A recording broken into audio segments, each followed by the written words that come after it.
This is a story about a dream that predicted the date that a family member would pass away. I didn't know it at the time. Names have been changed to protect their privacy. In 1993, I began what some people would call a spiritual awakening, where odd, synchronistic events were occurring frequently. My dream recall just took a dramatic improvement from what I had been experiencing previously. Experiences included dreams with someone who looked godlike, though I think it was more like an ascended master rather than God. He gave me instructions to write it down, which I took to mean my dreams.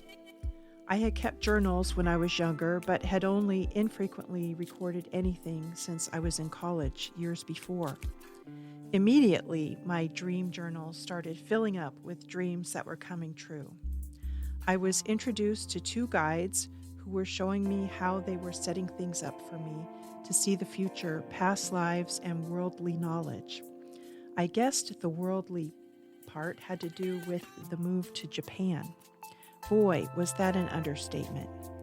The guides were dressed in business clothes, which I took to mean they were taking the job of helping me seriously. I tried to learn more about them, and eventually the female guide shared that her name was Debbie, and she had been a nun in a former life at a convent with Mother Teresa. This was a surprise.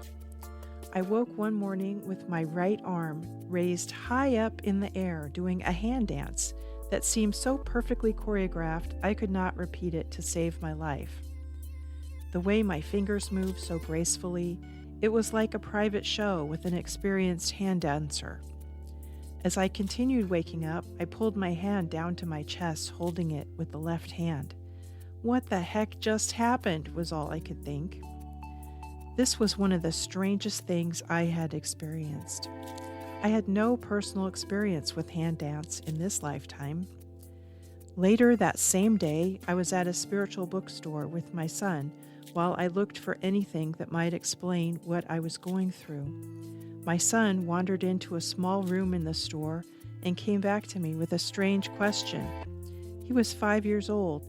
He asked me, "What is 4 plus 4? I said, 8. "What? Why do you want to know that?" He pointed to the room he had gone to and said, "There's a lady with 8 arms on the wall." It was a poster of the goddess Shakti, mother of the universe, and representing the type of hand dance I experienced that morning. I think the awakening was triggered by stress, or maybe it was just my time to connect with the deeper realms of life, as I was facing having to move to the other side of the world with my family, which I was extremely resistant to doing, and the pressure and time to go were coming rapidly with some painful choices to make before going. So I was racked with heavy emotions about it all, and my dreams started popping up in a very supportive way that I had not remembered experiencing before. Additionally, I could remain slightly in the dream state even while getting up in the middle of the night and would hear a voice in my right ear give me a message that would have some meaning later.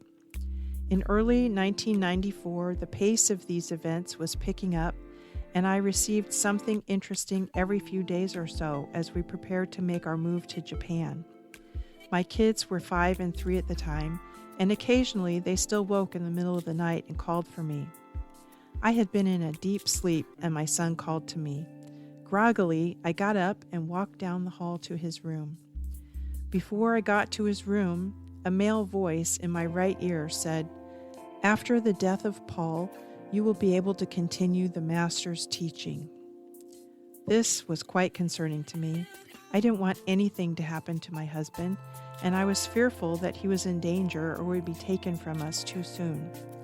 The date of the dream was January 11th, 1994.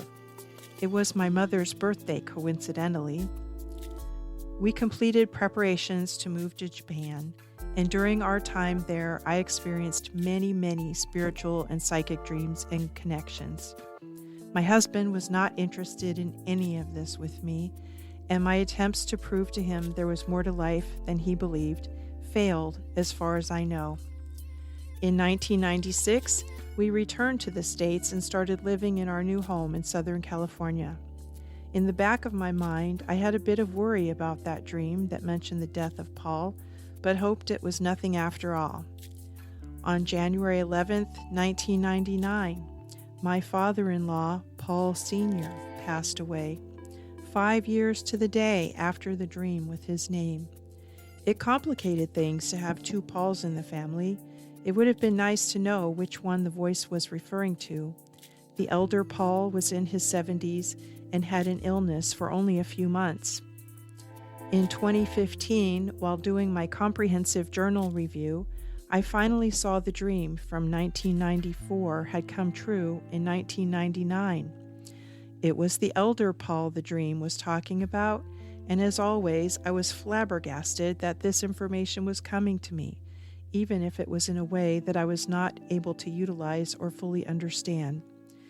It was evident there is more to life than just our physical bodies. Our intelligence is much more than the gray matter in our skulls. And I know that we receive similar information when we are awake at times that comes from something outside our body.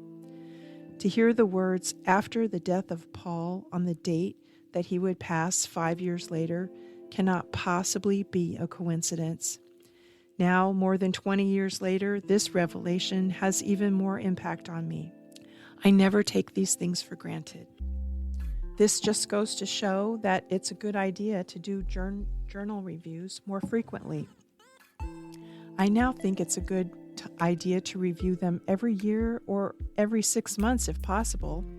And given that quite a few of my dreams have become reality in my waking life more than a decade later, I must look back at the early days of my journals as well. Keeping a dream journal is a direct link to the magic of our dreams. And the experiences you may encounter can be awe-inspiring and even life-changing. If you would like to power up your dream recall, check out my video, 10 Ways to Improve Dream Recall. It's never too late to start keeping a dream journal. Why not start today? There are going to be many more stories like this one on my channel, so if you want to see more videos like this, please help support my channel by liking and subscribing. Hit that subscribe button now and leave a comment below. Perhaps share a dream of your own with us. I'll be checking out the comments below. If you want to learn even more, there is a link to my book in the description below for Sleeping with Spirit, A Journey with Psychic Dreams. I hope you found this interesting. Thank you so much for watching. I'll see you next time. Sweet dreams.